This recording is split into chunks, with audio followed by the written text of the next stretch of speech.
Breaking news संभल। हापुड़ में Bhim army chief एवं नगीना लोकसभा सांसद चंद्रशेखर आजाद को संभल जाते हुए पुलिस ने रोका। आपको बताते चले, उत्तर प्रदेश के जनपद हापुड़ में भीम आर्मी चीफ एवं नगीना लोकसभा सांसद चंद्रशेखर आजाद को संभल जाते हुए पुलिस द्वारा हापुड़ में रोकने का मामला सामने आया है। दरअसल बताते चले, संभल में हुई हिंसा मामले में आज भीम आर्मी चीफ एवं नगीना लोकसभा सांसद चंद्रशेखर आजाद को छिजारसी टोल पर रोकने के बाद पुलिस द्वारा JMM कॉलेज लेकर गई पुलिस। उपरोक्त वीडियो में देखा जा सकता है, पुलिस अधिकारी और चंद्रशेखर आजाद के बीच चल रही है वार्ता। कैमरामैन अफरोज अंसारी के साथ यूपी रिपोर्टर मोहम्मद उमर कुरैशी की खास रिपोर्ट, जी भारत न्यूज। देखिए, संभल में बड़ी खुशी से नहीं जा रहा था। संभल में जो कल तांडव हुआ है वो किससे छिपा हुआ नहीं, और जिस तरह से पुलिस के अधिकारियों ने, जो पीड़ित परिवार द्वारा बताया गया, जिस तरह से खुलेआम गोली चला के, अगर आप लॉ एंड ऑर्डर मेंटेन करना चाहते तो आप पैर की तरफ भी गोली चला सकते थे, लेकिन आजकल कुछ अधिकारी सरकार को खुश करने के लिए सीने पे गोली चलाते हैं, सर पे गोली चलाते हैं, और ये ज़्यादातर मामलों में देखा गया। तो उन पीड़ितों का दर्द सुनने के लिए, क्योंकि सुबह हमने पार्लियामेंट में जैसे सेशन स्टार्ट हुआ हमने इस विषय को उठाया, लेकिन स्पीकर साहब ने सदन स्थगित कर दिया। उनको परमिशन है तो वो अपने अधिकारों का प्रयोग उन्होंने किया। हम अपने अधिकारों का प्रयोग करते हुए, मैं पीड़ित परिवार मिलने जाना चाहता था। मेरी वहाँ के अधिकारियों से बात हुई।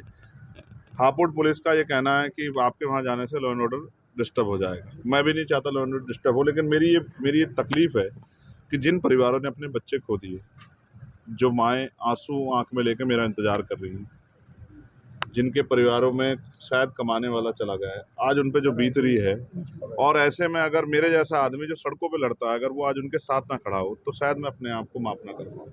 इसलिए मैं वहाँ जाना चाहता था। मैंने वहाँ के DIG से, वहाँ कमिश्नर से बात की। उन्होंने मुझसे कहा कि यहाँ जो है मजिस्ट्रेट ने जो है निषेध कर दिया है बाहरी व्यक्ति का आना। मैंने उनसे कहा कि मैं खुशी से नहीं आ रहा हूँ, आप वहाँ फिर इन्वेस्टिगेशन करें। पहली बात, जिन लोगों को गोली लगी है उनके परिवार के मुकदमे दर्ज होने चाहिए। उन्होंने मुझे विश्वास दिलाया कि हमने वहाँ टीम भेज दी, परिवार जो भी कहेगा उनकी बात सुनी जाएगी, रिकॉर्ड की जाएगी, उस आधार पर वहाँ मुकदमे दर्ज होंगे। दूसरा, निर्दोष लोगों पे कार्रवाई ना हो। तीसरा, इस पूरी घटना की मजिस्ट्रियल जांच के और शायद उन्होंने आदेश दिए, लेकिन मैंने इसकी CBI जांच की मांग की, वो भी सुप्रीम कोर्ट की निगरानी में। और चौथा और सबसे इम्पोर्टेंट, जो ऐसे अधिकारी हैं जो सिर्फ सरकार को खुश करने के लिए, इस तरह के ऐसे अधिकारियों पर कार्रवाई की जाए। उन्होंने मुझसे ये भी कहा है कि जैसे ही यहाँ के हालात सामान्य होंगे तो हम सबसे पहले आपको यहाँ बुलाएंगे, आप अपनी परमिशन डाल के रखो, लेकिन अभी हालात ऐसे नहीं। मैं समझता हूँ कि जनता को परेशानी नहीं होनी चाहिए, लेकिन आप ये सोचिए, क्या गोली के जरिए विरोध की आवाज़ को दबाना या हत्या करना, क्या ये इस तरह से देश चलेगा? संविधान के आधार पर देश चलेगा। जब इस देश में संविधान के आधार पर देश चल भी रहा है, और वर्शिप एक्ट 1991 के अकॉर्डिंग 15 अगस्त 1947 को जो संपत्ति या धार्मिक स्थान जिस शक्ति के आधार पे था, जिसके पास था, जिस स्थिति में था, उसी स्थिति में रहेगा। जब ये ऑर्डर है, उसके बाद हर मंदिर में, हर मस्जिद में मंदिर खोजने की जो प्रक्रिया चली है, ज्ञानवापी में, मथुरा में, अयोध्या के बाद एक ट्रेंड बन गया है। और मैं समझता हूँ कि इससे नौजवानों का कोई भला नहीं हो रहा है, लेकिन नौजवानों की जान जरूर जा रही है। मैं ऐसे अधिकारियों को, अब आप ये बताइए कैसे फेयर है कि एक ही दिन जो है एप्लीकेशन डलती है, उसी दिन जो है पिटीशन दायर होती है, उसी दिन ऑर्डर हो जाता है, उसी दिन शाम में सर्वे कमेटी बन जाती है, बिना दूसरे पक्ष को सुने। ये कैसा न्याय है? आप दूसरे पक्ष को तो सुनोगे ना, बिना दूसरे पक्ष को सुने। मैं भी लॉयर हूँ, और मैं तो चाहता हूँ पुलिस जो है ना फिर इन्वेस्टिगेशन करे। मैंने सुप्रीम कोर्ट में निगरानी दे दूंगा। मैं मानता हूँ कॉन्फ्रेंस किसी और कैंडिडेट जांच करो ना, जो भी गलत हो कार्रवाई करो।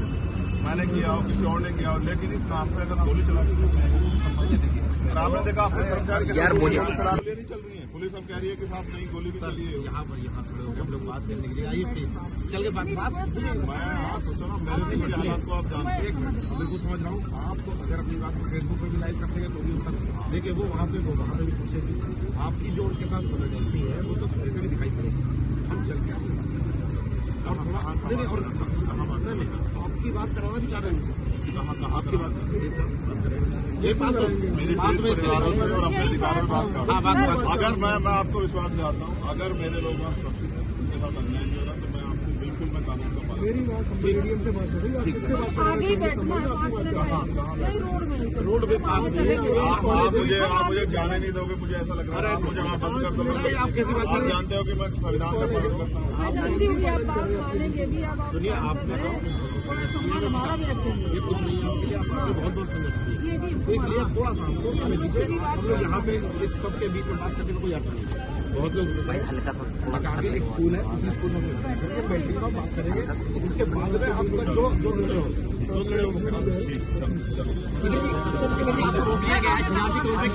आइए, मैं स्कूल में जहाँ मेरे परिवार का मैं कानून का वकील भी हूँ और सांसद भी हूँ, लेकिन मैं अपने लोगों की हत्या नहीं होने दूंगा।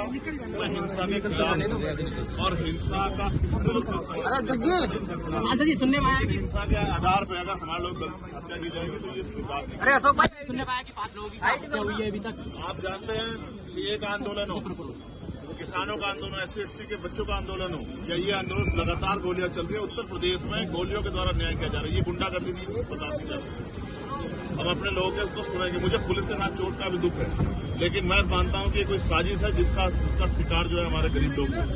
और आज उनकी आवाज उठाने वाला कोई नहीं, लेकिन चंद्रशेखर घर नहीं बैठेगा, मैं आपको विश्वास दिलाता हूं।